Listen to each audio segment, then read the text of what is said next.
அதீத போதை ஒரு அளப்பரியாத ஒரு தைரியத்தை தரும். குடிச்சா லிவர், கிட்னி சட்னி ஆயிரும். அதுவும் இல்லாம வேற உடல் உறுப்புகளும் கெட்டு போயிடும். அப்படிங்கிறது ஒரு நிதர்சனமான உண்மை.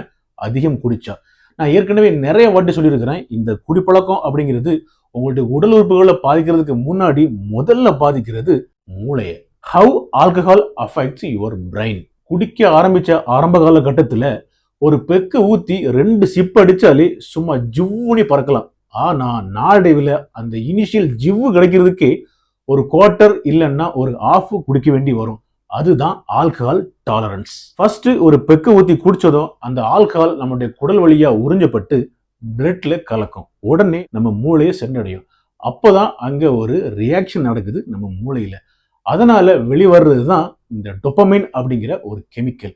டொபமைன் அப்படிங்கிறது ஒரு நியூரோ டிரான்ஸ்மிட்டர். அதாவது நமக்கு தேவையான ஒரு உற்சாகத்தை தரக்கூடிய ஒரு கெமிக்கல்னு சொல்லலாம்.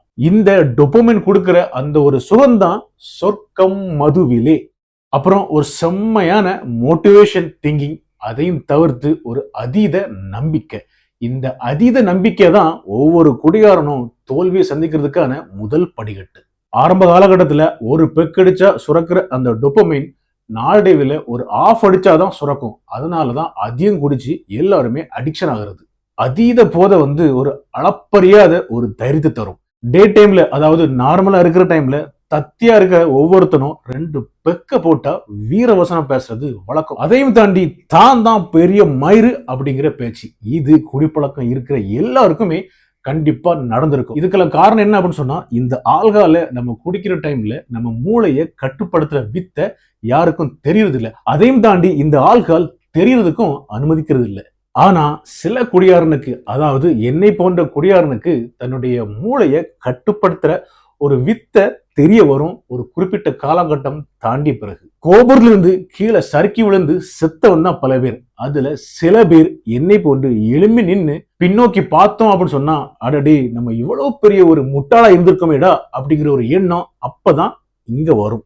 பணபலம் பதவி இருக்கும்போது கூட இருக்கிற எல்லாவனையும் முச்சந்தியில குனிஞ்சு நில்லுடா அப்படின்னு சொன்னா கூட நிக்கிறதுக்கு தயார். ஆனா வாழ்க்கையில தோல்வி அடைஞ்சா நாய் கூட மதிக்காது. சோ நம்ம நாட்டுல இந்த மது விற்பனையை அமலில் வச்சுட்டு குடிப்பழக்கம் இருக்கிறவங்களை ஒரு தீண்டத்தகாதவன் அப்படின்னு சொல்லி பாக்குற அயோக்கிய உத்தமர்களுக்கு தெரியாது இந்த குடிப்பழக்கம்னா என்ன, அதனுடைய பவர்னா என்ன அப்படிங்கிறது. குடிப்பழக்கம் இல்லாம இருக்கிறீங்களா அப்படின்னா அயோக்கிய உத்தமனா இல்லாம யோக்கிய உத்தமனா வாழுங்க. அதையும் தவிர்த்து உங்களுக்கு குடிப்பழக்கம் இருக்கு அப்படின்னு சொன்னா என்னைய ஃபாலோ பண்ண மறந்துடாதீங்க. Cheers guys. Drink responsibly.